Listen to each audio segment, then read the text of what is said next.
lactis adalah bakteri asam laktat yang termasuk dalam kelompok mikroorganisme yang fungsi dasarnya adalah mengubah karbohidrat menjadi asam laktat. Lactococcus lactis sebelumnya disebut Streptococcus lactis.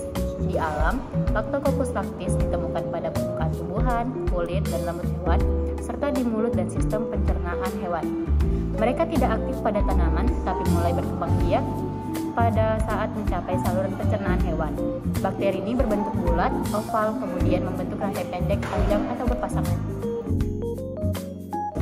Klasifikasi bakteri Lactococcus lactis termasuk ke dalam kingdom Bacteria, divisi Firmicutes, kelas Bacilli, ordo Lactobacillales, famili Streptococcaceae, genus Lactococcus, dan spesies Lactococcus lactis. Lactococcus lactis mempunyai dua subspesies yang sangat berperan dalam fermentasi susu, diantaranya Lactococcus lactis subs dan Cremoris. Subspesies Lactococcus lactis mempunyai perbedaan karakteristik fenotipik. Lactococcus lactis subs tumbuh pada suhu 40 derajat dan 4% NaCl serta menghasilkan amonia dari origen, sedangkan Lactococcus lactis subs Cremoris dapat tumbuh pada suhu 40 derajat Celcius dan 4% NaCl. Pada Lactococcus lactis digunakan secara luas sebagai kultur starter pada fermentasi susu di seluruh dunia. Strain Lactococcus lactis digunakan untuk menghasilkan produk makanan seperti keju, kefir, sour cream, dan buttermilk. Lactococcus lactis tidak hanya berperan dalam memberikan karakteristik rasa, aroma, dan tekstur dari produk, tetapi juga membantu pengawetan produk dengan menghasilkan asam organik, bakteriosin, dan hidrogen peroksida. Mekanisme fermentasi Lactococcus lactis. Fermentasi laktosa Lactococcus lactis mengubah laktosa dalam susu menjadi asam laktat. Melalui proses fermentasi memberikan rasa asam yang khas pada produk susu. Pertumbuhan dan multiplication bakteri ini berkembang biak dengan cepat dalam suhu optimal dan kondisi yang sesuai, menghasilkan koloni yang banyak untuk fermentasi susu. Pemproduksian enzim Lactococcus lactis memproduksi enzim tertentu juga selama fermentasi yang membantu memecah protein susu dan meningkatkan tekstur dan aroma produk susu.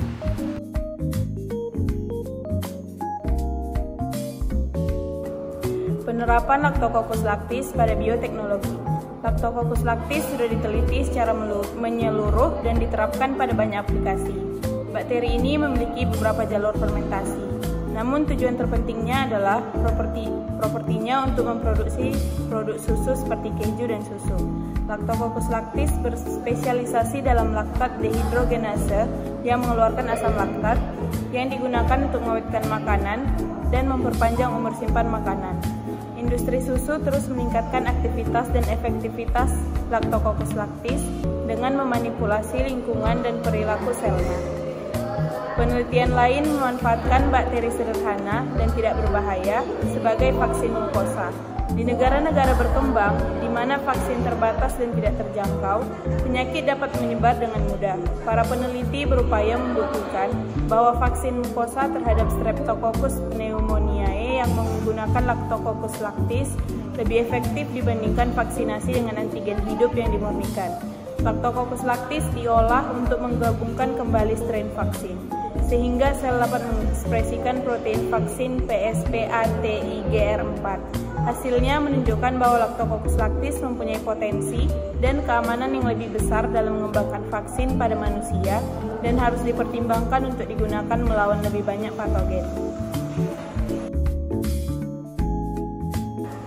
Metabolisme asam laktat. Yang pertama, homofermentatif.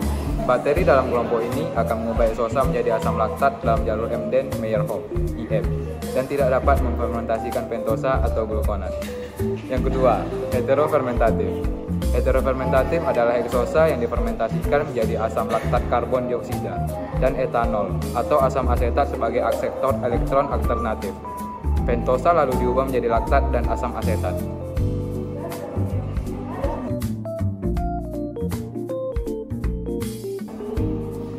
Faktor-faktor yang mempengaruhi pertumbuhan bakteri asam laktat atau Lactococcus lactis.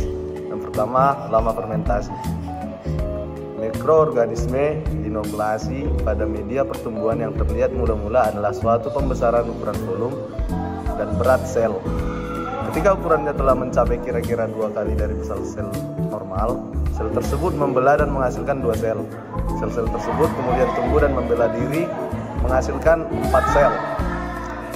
Faktor selanjutnya yaitu pH keasaman, di mana makanan yang mengandung asam biasanya tahan lama, tetapi jika oksigen cukup jumlahnya dan bakteri dapat tumbuh serta fermentasi berlangsung, maka daya awet dari asam tersebut akan hilang. Yang selanjutnya faktor dari suhu. Tiap-tiap mikroorganisme memiliki suhu pertumbuhan maksimal, minimal, dan optimal, yaitu suhu yang memberikan pertumbuhan terbaik dan perbanyakan diri tercepat.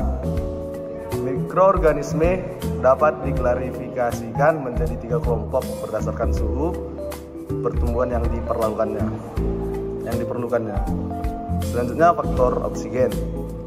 Tersedianya oksigen dapat mempengaruhi pertumbuhan mikroorganisme. Bakteri diklasifikasikan menjadi 4 kelompok, yaitu aerob, obligat, tumbuh jika persediaan oksigen banyak. Yang kedua aerob fakultatif, tumbuh jika oksigen cukup, dapat tumbuh secara anaerob. Yang selanjutnya anaerob obligat, tumbuh jika tumbuh jika tidak ada oksigen. Yang keempat anaerob fakultatif, tumbuh jika tidak ada oksigen, juga dapat tumbuh secara aerob.